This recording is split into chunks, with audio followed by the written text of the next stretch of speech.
Баршаңызға сәлем. Бүгін біз сіздермен бары жоғы 4 ағзаттан тұратын пісіруді қажет етпейтін өте тәтті балалық шақтың дәмі картошка печеньесін шұжық формасында дайындайтын боламыз. Видеоны міндетті түрде соңына дейін қарап, каналға тіркеліп, жанында тұрған қоңырауша белгісін басуды ұмытпаңыз.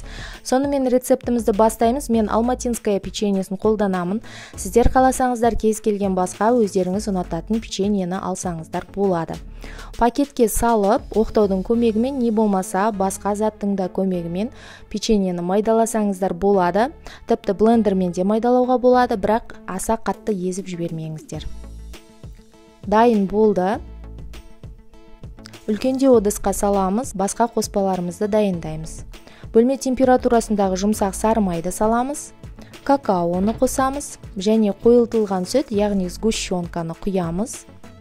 Барлығын жақсылап араластырамыз. Бұл жерде енді вилканың емес, қолдың көмегімен жақсылап араластырып, біркелкі масса дайындаймыз. Мінекей осындай масса болуы керек. Әрі қарай массамызды пищевая пленкаға саламыз, дәл ортасына. Видеода көрсетілгендей етіп салып, жақсылап шұжықтың формасын келтіреміз. Көріп тұрғандарыңыздай жасалуы өте оңай, құрамы да қарапайым.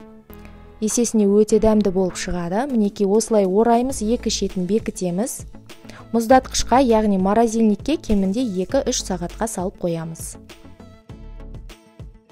Мұздатқышта 2 сағатқа тұрылған печеньенің формасы мінекей осындай болып шығады. Пышақтың көмегімен өте оңай кесіледі. Ортасын қараңыздар, қандай әдемі болып шықты.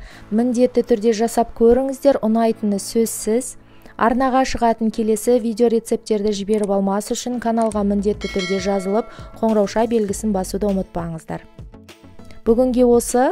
Шайларыңыз тәтті болсын. Сіздермен болған Аянат.